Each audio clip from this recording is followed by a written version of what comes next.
Hello and welcome to LNP's The Huddle. I'm Tim Gross, joined by John Walk and Laura Thompson. It's week 8 of the high school football season, and the stakes are getting even higher. We got 3 games we're going to talk about this week. It's Manheim Township at Wilson, we've got Cedar, Crest at McCaskey, and Manheim Central at Cocalico. We'll start with the Cedar, Crest, McCaskey game. Falcons coming off the gauntlet. They played Wilson, Township, and Hempfield back-to-back. They're coming in against a McCaskey team that seems to have found its stride offensively. What do you think that outcome is going to be? Yeah, McCaskey is winners of 2 straight, but last week they barely got by Warwick. Cedar Crest is obviously a team that's a lot better than Warwick, and Cedar Crest is also a team that is hung tough with Manheim Township and Hempfield, which I think says a lot, which is why I'm going with the Falcons this week. How about you, Laura?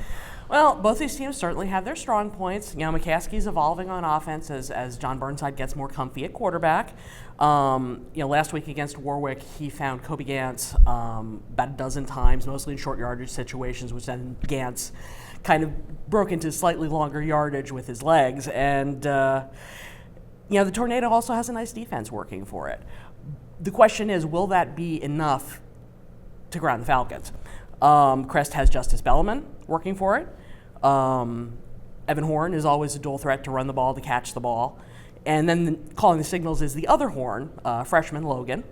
And he got his offense to crank out nearly 400 yards against Hempfield. So that's saying something. So I'm giving Crest the call here. I'm actually going to go with McCaskey on this one. I just think they've found their rhythm. Burnside has done wonders for that offense. He really turned it around with him under center. So I think McCaskey has the edge going into a home game against Cedar Crest. Next, we'll go to the big rivalry game in Section 2, Manheim Central Cocalico. John, how do you think that one's going to play out? Yeah, both teams come in at 3-1. In Section 2, Manheim Central is a little bit banged up as far as injuries. We saw that play a factor last week. I think looking at this game and looking back over the Barons' schedule, I don't think they've really proven yet that they can stop a team with a good running game. Both teams obviously coming in with solid running games, 1,800 rushing yards for both squads. And Cocalico, they have their weapons in DJ Fabiani, Moses Ulysses, plus quarterback Dante Haynes has proven to get better week in, week out since he's coming back from injury. He missed the first half of the season to injury, but had a good showing against Elizabethtown last week. And I don't know, I just think Cocalico is going to have too many weapons here. I'm going to pick the upset, and I'm going to take Cocalico over Central. Well, on paper, the Barons really should have this one. I mean, in rankings, District 3, Max Preps, they're consistently ranked higher than Cocalico. However, Manheim Central has been bitten by the injury bug. Brock Fittery's done for the season. Last week, Dylan Nelson and Craig McKee were both on the sidelines on crutches. And, of course, they kind of got lit up by Bear Shank and the Pioneers. And on the other side, Cocalico's getting their guys back from the early season injuries. And I think that's going to make a big difference. I'm going to go with Cocalico on this one.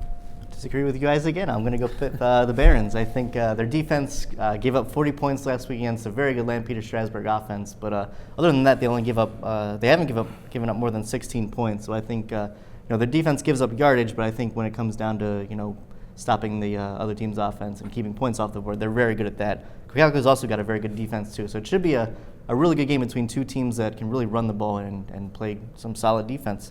And finally, the big one, Section 1, Manheim Township at Wilson at Manheim Township. Who do you like in that one? Yeah, and I apologize ahead of time if I talk in circles here before I make my pick, but both teams, obviously, it's almost like a coin flip. Really good offensively. They've impressed week in, week out. A couple weeks ago, Wilson had trouble with Hempfield, and I think Township is a more balanced offense than Hempfield.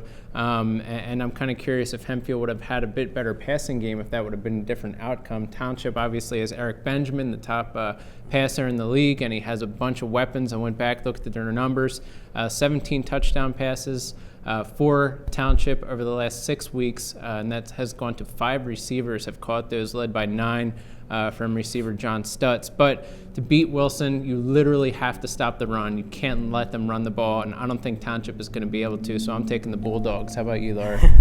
No coin flip for me this week. I'm not taking the Keith Schweigert method. I've said all along, actually, that if any team is going to have a chance at beating Wilson this season, it's going to be Township. They have had a nice side this year, and after winning last week, Mark Evans, coach at Township, said, the stage is set. Of course, heading into the season, he also said there are no surprises with Wilson. They come at you, They hit you. They weather the storm against you. They make you break. That said, the Bulldogs are going to have a tough time breaking the streaks. Like you said, Eric Benjamin's been outstanding at quarterback. He's got a solid line in front of him. But the streaks are coming face-to-face with the top defense in Section 1. In 7 games, Wilson has given up just 60 points. And Mr. Benjamin is going to be getting up close and personal with Ike Schonauer and his teammates. On the other side of the ball, Wilson's offense is certainly no slouch. Colin Powers has been getting the job done at quarterback. And, well, welcome back, Shane Dantzler. He was injured at the beginning of the season. He was, of course, a finalist, one of the finalists for the Manheim Touchdown Club's Player of the Year last season. They said after battling leg injuries to start the season, he's back, and I think even if he's not at 100%, 75% of Shane Dantzler is better than, a lot of other players. So I picked the Bulldogs.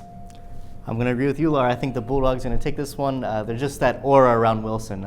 Everyone knows about their winning streak. Everyone knows how successful they've been.